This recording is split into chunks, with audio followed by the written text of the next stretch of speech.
So I understand that he's an easy person for us all to pile on and blame for all the issues, but he's been successful. And if you take his name off of it, you take his goofy face out of there that we all like to look at and laugh, and you look at what he's done recently, it's been really impressive. A lot of teams, and their names on this list, Pete Carroll, that's who he beat last year in the first round of the playoffs. It's not like he hasn't done anything to be impressed Let me ask by. you a question. Would you take him over any of those dudes on that list? Oh, yeah. Give me Jason Garrett over Bill Belichick.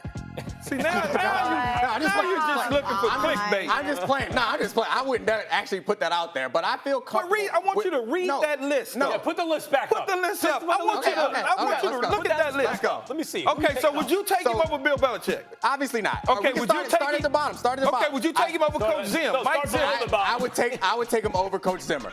What he's done recently has been more impressive. You would take him over Coach Zimmer. Coach Zimmer is an awesome coach. Their defense has been impressive. When has Jason Garrett ever made an in-game defining decision that makes him a top 10 head coach? That's just one thing I'm saying, Don. Okay, I understand that. That's easy for us all to say because none of us really know. Would you take him over Mike Zimmer? Hold on, stop. You can't point to these decisions. We aren't in the headsets. We don't know when Mike Zimmer has made an in-game adjustment. You can attribute that to a coordinator. You know, it could be a player. How bad were the Cowboys when Tony Romo got hurt? How bad were they? They were awful. Okay. They were 4-12, and that was one year. Okay. Then he got hurt, and Dak was there, and they were 3-13. Okay.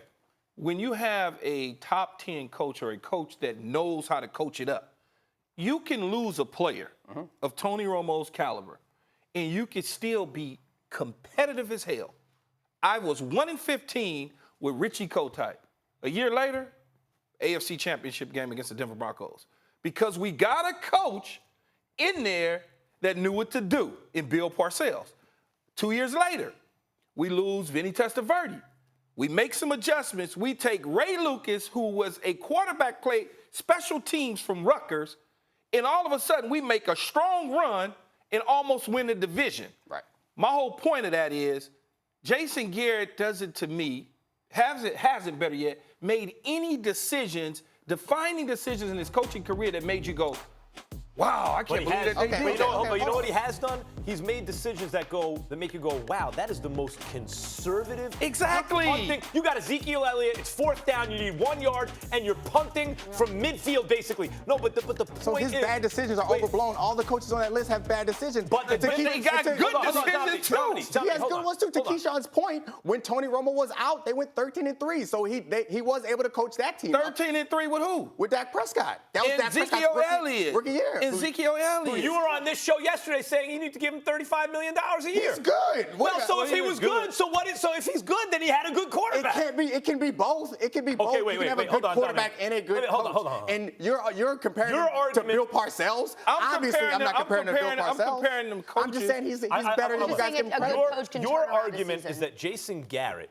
I agree, like sometimes he gets underrated. If he's 17, that sounds about right to me. Maybe a tick high. He's like a middle of the pack type guy, more or less. In all honesty, that list is about right. There's about 10 head coaches in the NFL that are different. Good. Yep. And then the rest of them dudes, get them out.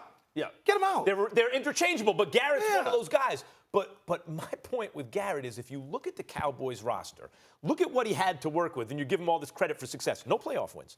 What do you have to – quarterback? What do you mean no playoff wins? I'm talking about with one playoff win this last 2 playoff wins. No, how do you think? He won one with Romo. Yeah, they won one with Romo. No. I'm talking about with this roster. Okay, I got you. Since the quarterback changeover, right? Do you have a quarterback? Check. Do you have an offensive line? Check. Check. Do you have a running back? Check. Do you have wideouts? Check. Do you have a defense? Check. Every single thing he needs, and you give him credit for just making the playoffs. No, I'm not giving him credit for making the playoffs. I'm giving him credit for winning the division, being the #1 overall seed. That's fine. Or number 2 seed. He's not a top 10 coach, though. Football is a game where you're in the playoffs. Sometimes the best team doesn't win. I think that team was better. Bruce Arians is not on that list. Yeah. And he can't touch Bruce as a coach. Right. He can't touch Bruce as a coach. Find someone who says something that Bruce Arians is not a good coach. No, I guess the argument is different. It's different being a head coach and an offensive mind. I think that Bruce Arians and Mike Zimmer. He's a good head coach. I think he's a good head coach too, but I think that he deserves to be in the top 10.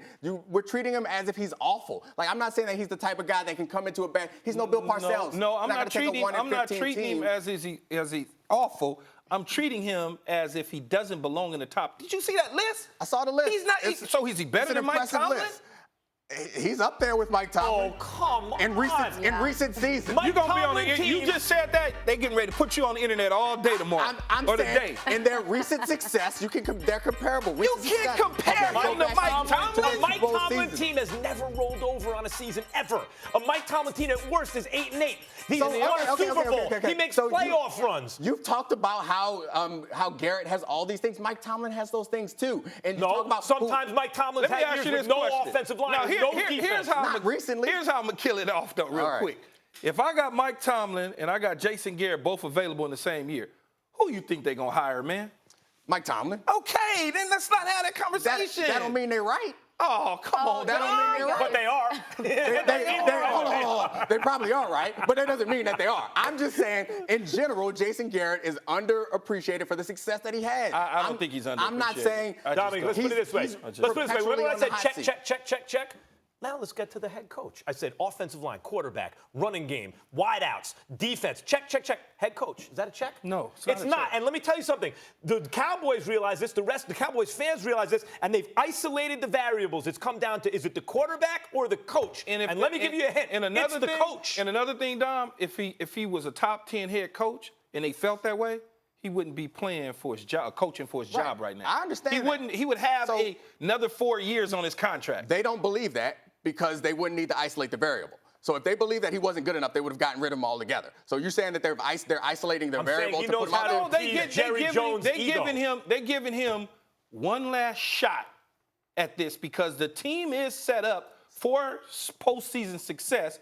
If Zeke doesn't hold out, Jerry Jones needs a head coach. I would not argue this side of the table standing firm that he is not a top 10 he's coach. Perfect for that situation. Dominique, even sounds like you started backing down from your argument. He's perfect for that situation. Thanks for watching ESPN on YouTube. For more sports highlights and analysis, be sure to download the ESPN app. And for live streaming sports and premium content, subscribe to ESPN+.